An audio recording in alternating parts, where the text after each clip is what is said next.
Welcome back. Today we're going to talk about data types. Not the most exciting of topics, but if you get this wrong, you're going to feel pain for a long time.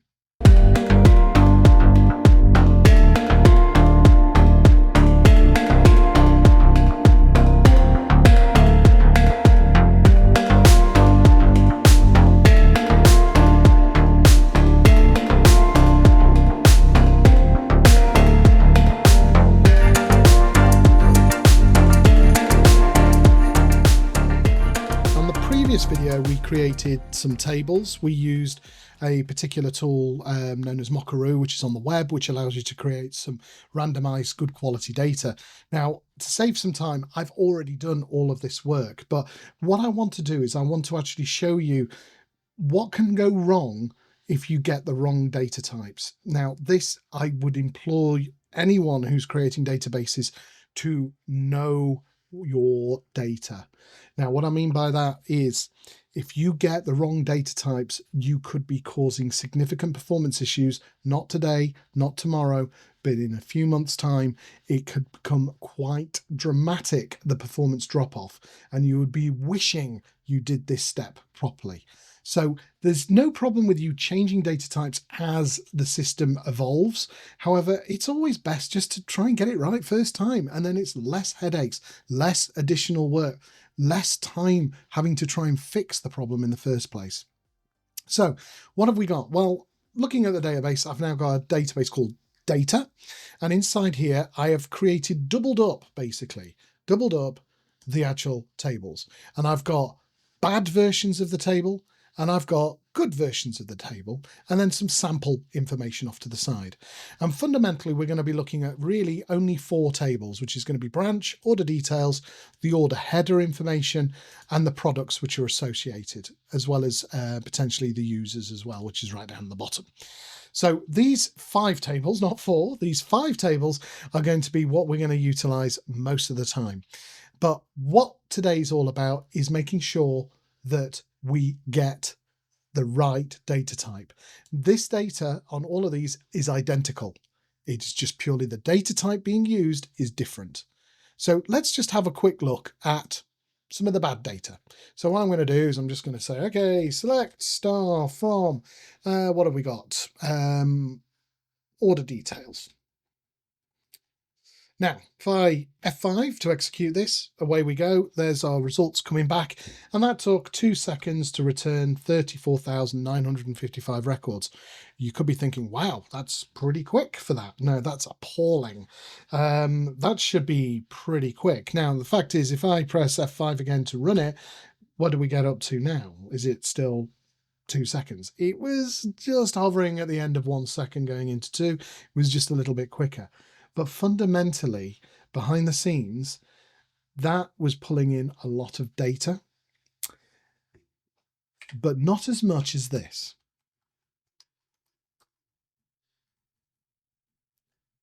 This is exactly the same records, but this time, bad order details.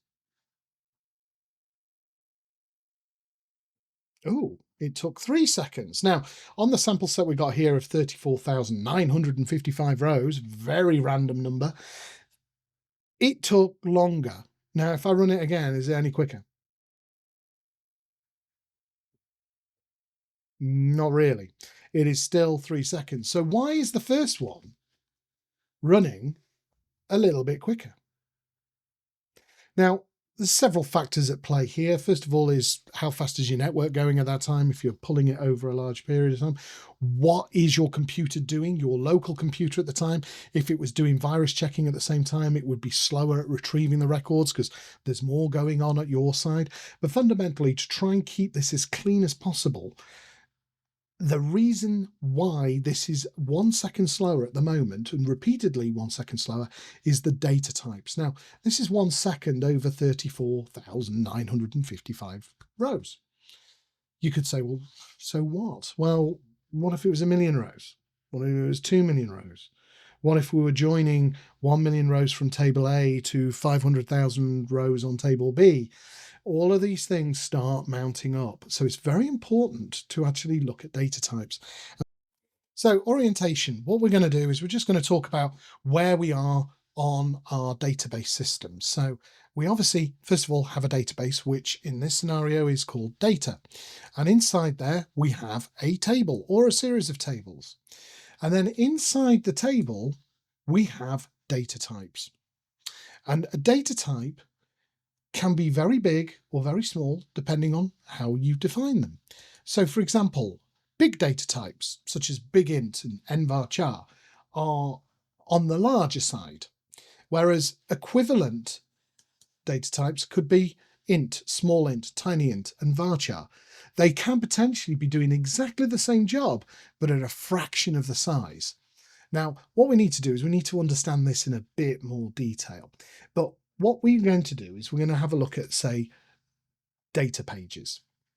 Now, data pages is where ultimately your rows get stored. So if we took a database which was, well, a table which was, say, got 50,000 records in it, and it was all indexed on their surname.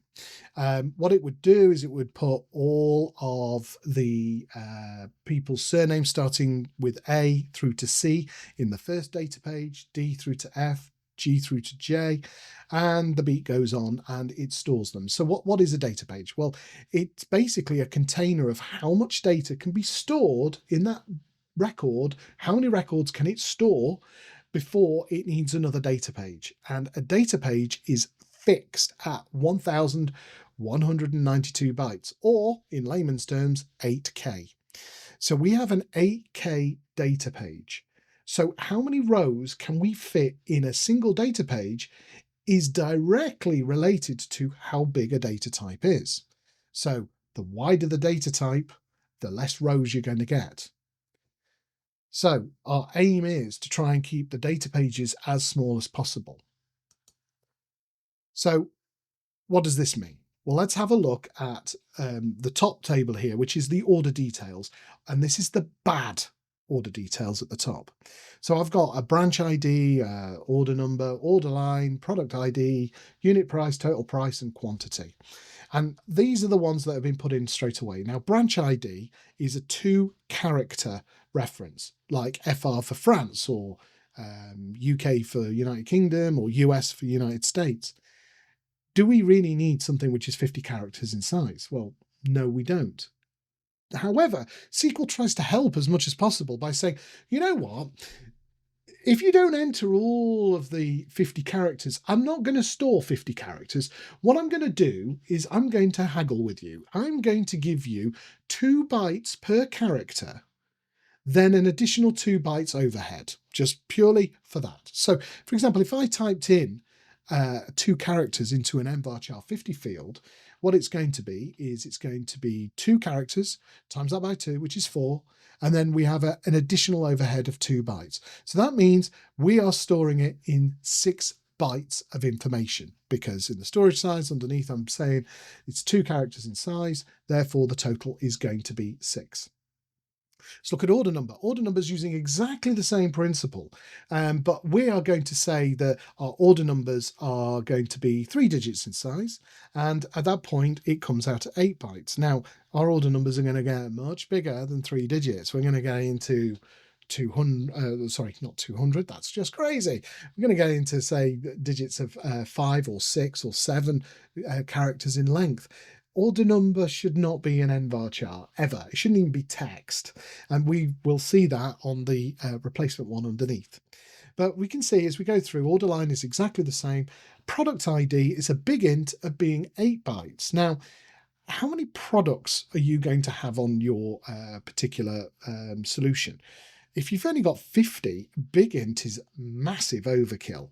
We should be on a much smaller number. And we can see underneath it, we're using tiny int. And look at the difference in size. 8 bytes versus 1 byte.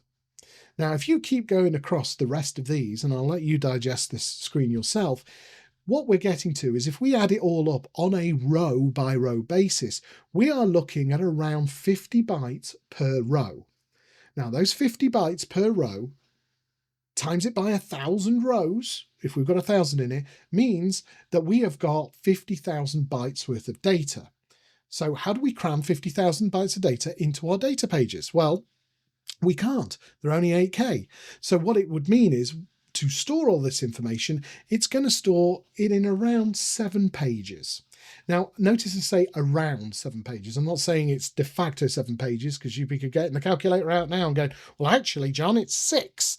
Well, yes, that would be true. However, a data page also has header information that it needs to store to know where it is in the world. So there's some system overhead on all data pages. You can't get rid of that, but you need that so SQL knows where to go on the data pages. However, it's just important to understand is, if we didn't have that overhead, we would be looking at 6 pages, but it's around 7, maybe 8 pages. Now let's look at the one underneath. It's storing exactly the same data, but we've changed the data types. We've finessed it. We've tied it down a bit. And the first one is, you can see nvarchar versus varchar. So we're no longer using nvarchar. Now, why? What is the significance between nvarchar and varchar? Well, other than the letter N at the beginning, they are pretty much the same, apart from what data it can contain. nvarchar is what's known as Unicode characters. So if you've ever seen any words where you have accents on the letters, for example, colons over the O if you're in Germany, or carré, the hi-hat symbol on certain letters in France, they are Unicode characters. They're not on your standard keyboard. You don't see them on your keyboard in front of you. I apologize, in certain countries you will have Cyrillic keyboards, or Chinese keyboards. They're all going to have different things, but it defines on what data type you need to store. So because we're just using the standard alphabet, alphanumerics, we don't really need those special symbols on things like branch ID, which is a code. Let's keep it clean. So let's use varchar, which is not Unicode, and look at the difference. So what it is each character typed is storing in 1 byte, which is exactly right. But there is a 2 byte overhead. So in this case, with our 2 characters, that's 2 bytes plus 2 bytes overhead, means we're at now 4 bytes. Now, ordinum, we're going to change that to an integer field. And integer fields are always going to be 4 bytes. And it doesn't matter whether I put in 0 or whether I put in 500, it's always going to be 4 bytes. An order line, I'm even going further. I'm going to say this is going to be a tiny bit int.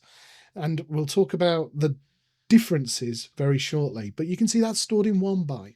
And I think you get the idea. As I've gone through, I have now streamlined each column to a particular data type. And as a result, what is our savings? Well, total per row now is at 28 bytes as opposed to 50. And at 28 bytes per row, at 1,000 rows, that's 28,000 bytes, which means we're storing it in 4 pages, which means our savings are at 35 to 42% in size. Now, when you're creating databases, trust me, I've been there. 30 years in the business. When I first started, I didn't give a monkey's about what size the data types were. I just put them in nvarchar 50. Yeah, that's fine. nvarchar 50, nvarchar 50. It's not until that database has evolved to a certain point that you suddenly realize your mistake. And in some cases, it's too late. If there's any programming on top of it, it's been data typed to look at Unicode characters, when in actual fact, the base data never needed it in the first place. But then you're on this horrible, horrible cycle of, you've got a bad data type to start with, and everything around it is reliant on that data type. And that's why I say it's so important to try and get this done at the beginning as close as possible. You can always change and evolve data types over time, but it's much easier to expand than it is to contract. So bear that in mind. So what does this mean? Well, we've just seen that. Let's move on. So bigger data types means more data pages, and more data pages means more memory's got to be used to house that information, and more disk I/O is going to be required to read all that information into memory. So if you think about this, if I've got a table which can actually be a meg in size versus 10 meg in size, I'm saving 9 meg of memory for other processes that SQL could be utilizing. Now, this just exponentially gets out of control as soon as you start talking about joins. And we'll be getting onto that and performance options much later on in the course. But it's very important to understand is get your data types right. I cannot stress this enough. I implore you, I beg you, please look at your data types. So let's have a talk about extents briefly. Big tables, you're going to have thousands and thousands of pages. You can get up to millions of pages. So sometimes we need to just sort of shorthand how many data pages there are. And this is what an extent is. An extent is a series of 8K pages, therefore one extent is 64. So when you get onto big systems, a lot of times people may be referencing them in terms of extent. Oh, that was 58,000 extents. Well, that's 58,000 times 8. It's a big number. So extents is a way of actually just sort of grouping it together in the same way as you've got your tens, hundreds and thousands. Extents is just a way of going from pages to a series of pages. We're not going to go on about extents any further.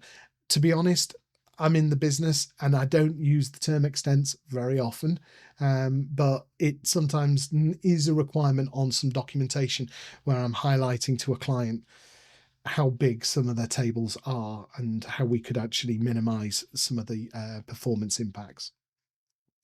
So what have we got then? Well, let's talk about data types. So the first lot is text. I'm not going to go through all of these. Pause the video and go through them at your own leisure. However, what we're talking about is the text ones to start with. So we can see that there's a clear divide halfway down where you go into the nchars, which are Unicode. And then at that point, you can see they are behaving the same. It's just that we have to times it by 2 because Unicode has a larger character set than just standard text. And what we've got then is the range is the length in this case. So a char data type can support up to from 0 characters entered up to 8,000. The same with varchar. Varchar max can support up to, well, what's that? That's a big number. That's like 2 billion odd. Length. We're not talking about a number here. We're talking about length of characters. You could put a whole novel in a varchar max field. However, talking about things like that, a novel, if it was a language book, like trying to understand how to learn French, if you were to copy and paste the entire text of that, you wouldn't be able to put it in a varchar field because you would lose those Unicode characters. So what you're looking at then is nvarchar max, which as you can see is exactly the same number of character ranges. However, it's now times 2 on the Unicode front. So it's whatever the size it is and it's times 2. And a special note and a special place in hell for nvarchar max. nvarchar max gets utilized a hell of a lot and it shouldn't be. nvarchar max as well, when it comes to query optimization techniques, is it has to make a guess, and by and large those guesses are wrong and it makes your queries suffer for it and it becomes slower. So just bear in mind, getting your data types right on your text is pretty important straight away. Binary, I'm not really going to go into, other than just talk briefly about the image field. There was a time where putting images into your SQL database was a really good idea. They're frowned upon nowadays. These were what's known as blob fields, very large objects, and binary large object. That's basically what blob is. They're old school. Var binary has a use. Binary has a use as well. I use binary for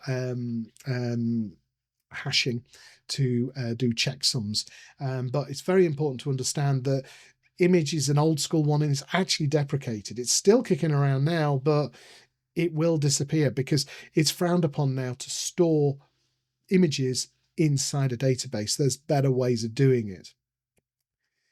Going on to dates. On a date range, just a typical date, starting from day 1 AD all the way through to the year 9999, will store in only 3 bytes of data. You then have date time. Notice date time starts at 1753 all the way through to 9,999, but it's now got the time in there as well. So on the first one, 1753:01:01 would be 00:00:00, all the way through to midnight on the year 9,999. Notice the size difference. Again, classic example of what I see on some databases is date time is chosen because you start typing date and quite often it defaults to date time. Date time is good. It's a go-to one I use a lot. However, if you're not storing the time, don't do it. You can always convert a date to a date time field later with really no impact. But just bear in mind, if you've got date time and you're trying to bring it back down to date, that's when problems start occurring. Now, datetime 2 came about because there was certain problems with down to the millisecond date ranges. So when you were selecting things, if you needed it very, very precise, you needed to use datetime 2. A good example of this on datetime is if I want to get up to precisely the end of the day, I would do 23:59, 59 seconds and 999. On datetime, it would bump itself up to midnight of the next day. You would have to do 2300 hours, 59 seconds, 59 minutes, 59 seconds. And I think, if I remember correctly, it was 0.57 milliseconds, 97 milliseconds. That way, then it would then stay within the confines. But then that would always leave that 0.3 milliseconds that something could have happened. Highly unlikely, but it still was a danger. And so that's where datetime 2 came in. It was to fix that inaccuracy problem. And as you can see, though, it can actually be a little bit different. It can be stored smaller, but can go to the same size as datetime. And then datetime offset is exactly the same, apart from it's got an extra bit on the actual field to indicate the time zone where it was actually captured. This one's quite useful if you're doing sales transactions on a global scale. So when the US save it versus when the UK saves it, you can have those time zone stamps in there. But there's other ways of skinning the cat in that regard. Then you got small date time. Never see this one. No one ever uses it, and I don't know why. Small date times are very useful. I think probably one of the most discouraging factors is the upper limit. It only goes up to 2079. I'll be interested to know what Microsoft are going to be doing with this particular data type going forward, because I think a lot of people have reservations on it because they think they're going to live forever and their database is going to be carrying on for 100 years. Then you'd have a problem. And then obviously the final one is your time field. And I will just put one special point here is if you are going to put a date field on, then a time field, then I would argue just use date time, because if you add the 2 bytes together, it's 8 bytes rather than a 3 byte and a 5 byte. Doesn't really matter at the end of the day. It's just personal preference, and it's one less column, especially when you're doing indexing. I would be looking at 2 columns to try and work out a specific date and a time, rather than it being in one where it can do an accurate date range. Now, numerics. Oh boy, numerics. Again, another classic one is people just jump to big int. Now, if you recall on our original bad data design, we saw we had over 9, product ID was on big int. Do we really have that many products to sell? Really? I don't think so. What you're probably more likely to have is something on the range of int. Again, highly improbable you'd have that many. Small int, 32,000 seems a lot more sensible. Tiny int being 255, but most definitely not bit, which is binary, which is either going to be true or false, or 1 or 0. But you can see a fundamental difference is on product ID. If I use small int or even tiny int, I'm down to 1 byte. And again, just remember, as your database evolves, you can bump it up to small int, then to integer and so on. Most programmers, me included on C#, when I look at some C# code which is in there, I will advocate, I am not the best C# programmer in the world, I'm SQL. But I see people using int, big int all the time. Never do I see small int. how much memory are we overusing? And quite often it's just like throw more memory at the box to fix it. Fundamentally, fix your data type. You don't need any more memory. It's just, unfortunately, just the way of the world. Decimal and numeric, I'm not going to go into in too much detail. As you can see, the number ranges are identical. It's a complicated formula of how it works out the differences in size, 5 to 17 bytes in both. But it's generally the accuracy which is more important. Small money, similar to each other, very much in the same way as how small int and big int are. It's just basically the numerical ranges. So small money I find interesting because it just means the maximum amount of sale could possibly be is 214,000. I think that's a bit too small. Small money would be okay if it was the unit price, unless your products are more than 200,000. Money is generally the typical one, or they would dive into decimal or numeric to store their information. Then we get down to the ones which we never really use. Real and float. Oh boy. I've seen people have a database where they've actually got a numerical value which only goes up to about 50,000, but it's unreal. There's no need for it. It's a particularly large data type, which is very difficult to inspect in a query. It utilizes a lot of memory. It's a big number. And then we get on to float. Float. Oh boy. Float had to have its own slide. So, last chance here. Any guesses what the numerical ranges are for float? Well, hold on to your seat. Big is the answer. I wouldn't even want to repeat what number range that is. It's massive.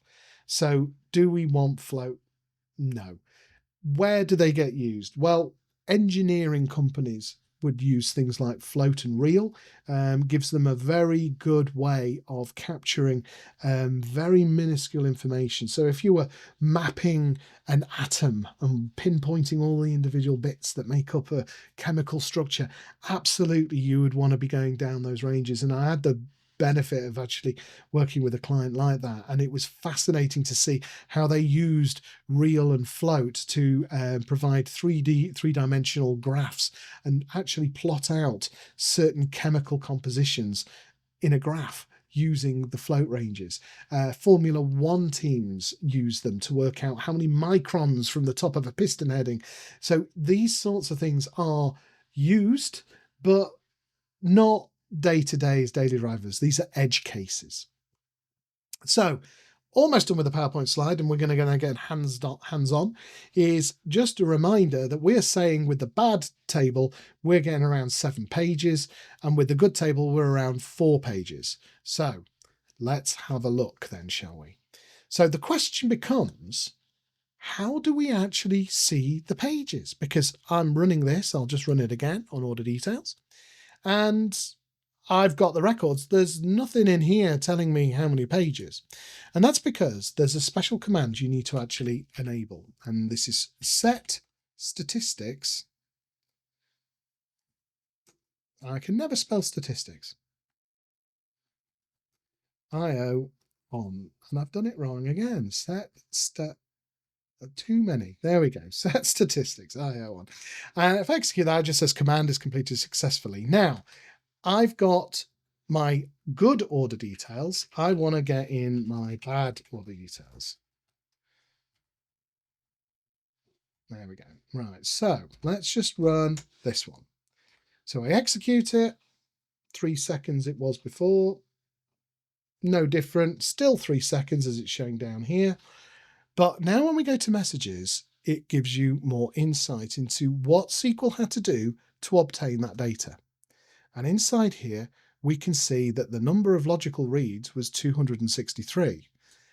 I showed a moment ago that the video was saying about 7 pages. Why 263? Well, it's because I'm bringing back 34,000, 35,000 rows. What happens if I do the top 1,000? Let's try this. Okay, top 1000 rows. Let's go into messages. Oh, would you look at that? 8 pages, around the estimates that we actually put in on our presentation. So what about the one underneath? Let's just do the same again. I'll just put in the top again, and we'll run that. So 1000 rows has been returned. We go into here, 5 logical reads. So let's just run them back to back. There's our information, go to messages, and we can see the difference there is 3 pages on 1000 rows, which you may think is not that much, but trust me, if you start adding extra columns to your tables as your database evolves, this could wildly go wrong. So this is exactly the same data, identical. It's in a different order. I will stress it's in a different order, but it is exactly all the same information as what we've got on both tables. Now, I have actually got a little file here which goes into it in a little bit more depth. So I'll set the statistics on again, and then I'll show the good and the bad. So we'll just run those two. And this is looking at 1000 rows, and we can see 8 and 5 again, because this is my sample table I'm looking at. Looking at a much bigger table, which is the one that we did a moment ago. When this comes up, and go in here, we can see it's 263 pages versus 169. So you can see it's starting to creep up that 3 difference. So one of the things is I get a lot of, so what, John? Who cares? Well, just let's extrapolate. If we know it's 263 pages, and I will point out, I typed this in 3 days ago, and it's still 263 when I run it today. So these 263 pages, what I'm going to do is I'm going to say, right, okay, let's have a look at this from a viewpoint of how much bigger our database table would be. So if I run this, at 10,000 rows, we would save ourselves 75 megabytes. At 100,000, 7 meg. At a million, 75 meg. You can see where I'm going with this. So this is just literally taking the 263 pages, take away the 169, to get us to a point of knowing what the megabyte saving would be. It starts getting out of hand. And more importantly, when we start looking at queries where we're joining things together. So let's just run this. So off it goes, off it trots. Now bear in mind, I haven't got any indexes on any of this, so it's all on what's known as heaps. So don't worry too much about the length of time this query takes. It is definitely not performant. We haven't done any indexing strategies on this yet. However, it's just, I'm talking about data pages.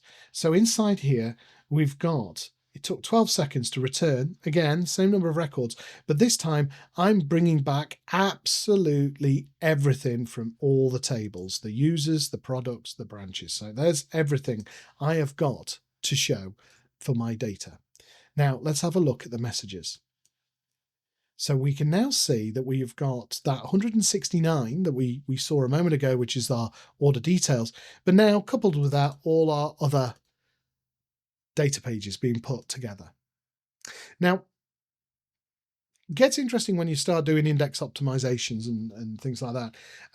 One person I highly rave and recommend about, and if you are not watching him on YouTube, you must. His name's Brent Ozar. He's practically a SQL Server. He is one of the funniest guys I've ever seen, and his knowledge is amazing. And one of the things he showed me was something called statistics parser, and I now pass this on to anyone that is interested. So what we're going to do is we're just going to go into here. I had Mockaroo open. I'm going to switch this now to this particular website called statisticparser.com. Now, what's great about this is you can just go into the details here, copy it, and then we go into the statistics parser and we just paste. And when we paste it, we get all the information. And what we can do is we can just sort this into order. And now it's great. I can see in a tabular format where my logical reads are being spent and what the total amount of logical reads is, which is 215, which is a far cry from here where I'd have to get a calculator out and add all of these up. Now let's just go and jump now to the bad one, and let's just kick that off. What I like to do when I'm looking at performance in particular is I will duplicate this tab. And the reason I duplicate the tab is because then I can see a before and after. So in this case, it's the after is before, if you see what I mean on the tabs. So if I go back into here, this query is still running. Right, 20 seconds. Wow. Okay, in here, what have we got? So let's just select all of this. Actually, sorry, let's just Control A, copy, and then go back into our statistics parser and paste all this in and pass. Right, what's our totals? 331, and we can sort it again. So we can now just jump between the two, and we can then just side by side look at them. If necessary, move them so they're literally side by side. And then that way then we can see quite quickly what's going on. So 169 versus 263. That is the importance of data pages. So I'm hoping from today's session you have a better understanding. It is an art form, not an exacting science when it comes to data types. It's something that you've got to get a grip of. If you get it wrong and you have it too wide, making it smaller can be problematic. For example, you got it on big int. You would have to do an inspection to work out, make sure it doesn't reach over the maximum range for it to go down a size to int. Text as well. Is there Unicode characters now been entered in, which you would be stripping away if you went back to varchar? So it's important to try and start lower. You can always make bigger, but making bigger to smaller is much harder. So hopefully today's been of interest, and let me know what you think in the comments, and I'll see you on the next one.